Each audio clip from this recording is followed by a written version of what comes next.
Hello mga mami! For today's video, tara samahan niyo po ulit ako sa ating panibagong araw. Kahapon pa nga ng umaga yan mga mami at ayan nga, i-update ko lang po kayo sa ating ginawang DIY treatment kahapon. Lambot pa rin naman siya mga mami at kung mapapansin nyo nga ay shiny pa rin. Kaya nga lang hindi pa talaga natatanggal yung amoy ng suka. Pero okay lang naman yan mga mami at hindi naman siya humawa doon sa ating unan. Bago nga ako nagumpisa ng gawaing bahay ay nagpalit muna ako ng damit at magta-transform muna tayo bilang isang kasambahay. Charis. Sa pagsusot nga ng damit mga mami, kung saan nga ako komportable, ay kahit paulit-ulit pa nga yan, ay okay lang. Anyways mga mami, ang dami ko pa nga sinasabi, mabalik na nga tayo dito sa aking paglilinis. Nanghali na naman nga akong gumising mga mami at mag-aalas 8 na nga ng umaga, ayan. Dalasan nga mga mami, paggising ko nga ay wala na si Kenta at nasa school na. Laki na nga ang inalwan ko mga mami at si Kenta nga ay binata na at nakakapag-ayos na nga ng kanya. Kaya naman sa araw-araw ay pag-aasikaso na nga lang ng bahay ang aking ginagawa. Pero na naman nga akong isang basket na labahin mga mami at dadalhin ko lang muna ayan sa kubo. Doon ko nga ini-stack mga mami ang labahin at doon na nga rin ako naglalaba. Una ko nga gagawin mga mami ay magwawalis muna ako ng sahig. Sabi ko naman sa inyo palagi mga mami na saglit ko lang yan nalilinis dahil nga maliit lang naman ang bahay namin. Tapos ay nagpunta nga ako sa kubo mga mami at ito nga inilaga ko nga itong okra at ang saging. Tapos ay nagtimpla na nga rin ako ng kape mga mami at nang may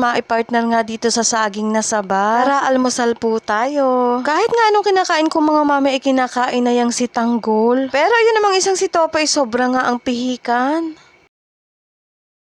Hiniwa ko na nga rin ayang pipino at ayang ang balat ng pipino ay nilalagay ko diyan sa aking iniinom na tubig. Ganyan nga kadalasan ang ginagawa ko mga mami at nanghihinaya nga ako kung itatapon ko itong balat ng pipino. Pupunas nga muna ako ng sahig mga mami gamit itong fabric conditioner ng Mark My Word. Alam niyo ba mga mami na kapag nga itong fabric conditioner ang pinupunas ko dito sa may sahig ay sobrang bango at napakakintab. Kaya naman willing-willing nga ako dito na ayan nga ang nilalagay kapag pinupunasan ko ito ang aming sahig. Behave nga lang ang mga batang ayan kaya naman ako'y nakatapos ng aking gawain. Nung patanghali naman mga mami, pumunta nga ako dito sa bahay namin nung dalaga pa ako. Ang bahay nga ng aking Mudra Bells at ng Father Dear. At dahil nga birthday ng aking pamangkin na si MJ, kaya naman nagpe-prepare kami pang merienda. Mali pang pulutan pala are. Naku, shoota. Hindi ko na nga nabindyohan mga mami ang niluto ng aking hipag na pang merienda at eto nga, kakantahan na nga namin itong may birthday ng happy birthday. Happy birthday to you! Happy birthday to you! Happy birthday! Happy birthday! Happy birthday to you! Once again! Happy birthday to you! Happy birthday to you! Happy birthday! Happy birthday! Happy birthday to you, MJ! Once again! Happy birthday! Loud! Mag-wish ka muna! Naka-wish ka na ka! Wish ka ano? Ano? Para maging seaman na! Para maging seaman na! Okay na? Okay, kain na na!